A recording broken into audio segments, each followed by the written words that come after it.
ಎಲ್ರಿಗೂ ನಮಸ್ಕಾರ. ಮತ್ತೊಂದು ಸಂಚಿಕೆ ನಿಮಗೆಲ್ಲರಿಗೂ ಸ್ವಾಗತ ಸುಸ್ವಾಗತ. ಉತ್ತರ ಕನ್ನಡ ಜಿಲ್ಲೆಯ ಬಡಕಳ ತಾಲೂಕಿನ ಸೋಡಿಗದ್ದೆ ಮಾಸತಿ ದೇವಿ ಭಕ್ತರ ಪಾಲಿನ ಆರಾಧ್ಯ ದೇವಿ. ಮಾಸತಿ ದೇವಿಗೆ ಗೊಂಬೆ ಸಿಂಗಾರವು ಎಂದರೆ ಅಚ್ಚುಮೆಚ್ಚು. ಸೋಡಿಗದ್ದೆ ಮಾಸತಿ ದೇವಿಯ ಸನ್ನಿಧಿಯಲ್ಲಿ ಜನವರಿ 23ರಿಂದ 9 ದಿನಗಳ ಕಾಲ ಜಾತ್ರಾ ಮಹೋತ್ಸವ ನಡೆಯುತ್ತದೆ. ಮಕರ ಸಂಕ್ರಮಣದ ನಂತರ ನಡೆಯುವ ಈ ಜಾತ್ರೆಗೆ ಭಕ್ತರ ದಂಡೇ ಸೇರುತ್ತದೆ. ಜನವರಿ 23ರಂದು ಮೊದಲ ದಿನ ಹಾಲ ಹಬ್ಬ, 24ರಂದು ಎರಡನೇ ದಿನ ಗೆಂಡ ಸೇವೆ, 25ರಿಂದ 27ರವರೆಗೆ ತೊಲಬಾರ ಸೇವೆ, ಉಳಿದ 4 ದಿನಗಳು ಜಾತ್ರಾ ಮಹೋತ್ಸವ ನಡೆಯುತ್ತದೆ. ಕಷ್ಟ ಕಾಲದಲ್ಲಿ ದೇವಿಗೆ ಹರಕೆ ಹೊತ್ತ ಭಕ್ತರು ಈ ಸಮಯದಲ್ಲಿ ಬಂದು ದೇವಿಗೆ ಹರಕೆಯನ್ನು ಒಪ್ಪಿಸುತ್ತಾರೆ. ಗೆಂಡ ಸೇವೆ, ಗೊಂಬೆ ಸಮರ್ಪಣೆ, ತೊಟ್ಟಿಲು ಸೇವೆ, ತೊಲಬಾರ ಸೇವೆ ಇಲ್ಲಿ ನಡೆಯುತ್ತದೆ.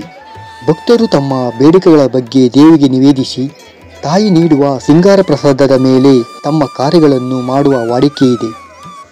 ಸೋಡಿಗದ್ದೆ ಮಾಸತಿ ದೇವಿ ಮೀನುಗಾರ ಪಾಲಿನ ಆರಾಧ್ಯ ದೇವಿ. ವರ್ಷ ಪೂರ್ತಿ ಹೇರಳವಾಗಿ ಮೀನುಗಾರಿಕೆಯಲ್ಲಿ ಪ್ರಾರ್ಥಿಸಿ ಹೊರಡುವ ಮೀನುಗಾರರು ಕೈತುಂಬ ಆದಾಯಗೊಳಿಸುತ್ತಾರೆ. ಈ ಸನ್ನಿಧಿಯಲ್ಲಿ ಊರ ಪರ ಊರಿನಿಂದ ಕುಟುಂಬಸ್ಥರು ಇಲ್ಲಿಗೆ ಬಂದು ತಮ್ಮ ಸೇವೆಯನ್ನು ಸಲ್ಲಿಸುತ್ತಾರೆ. ಕಾರ್ತಿಕ ಮಾಸದಲ್ಲಿ ದೇವಿಯ ಉತ್ಸವ ಮೂರ್ತಿ ಪಲ್ಲಕ್ಕಿ ಸೇವೆ ಪ್ರಸಿದ್ಧಿ ಪಡೆದಿದೆ. ಸ್ಥಳೀಯ ಸುತ್ತಮುತ್ತಲಿನ ಗ್ರಾಮದ ಪ್ರತಿ ಮನೆಗೆ ತೆರಳಿ ದೇವಿ ಭಕ್ತರನ್ನು ಹರಸುತ್ತಾಳೆ. ಇಲ್ಲಿವರೆಗೂ ಶ್ರೀ ದೇವಿಯ ಕೃಪೆಗೆ ಪಾತ್ರರಾದ ಎಲ್ಲ ವೀಕ್ಷಕರಿಗೂ ಸೋಡಿಗದ್ದೆ ಮಾಸತಿ ಅಮ್ಮನವರ ಆಶೀರ್ವಾದ ಸದಾ ನಿಮ್ಮ ಮೇಲೆ ಇರಲಿ. ವಂದನೆಗಳು.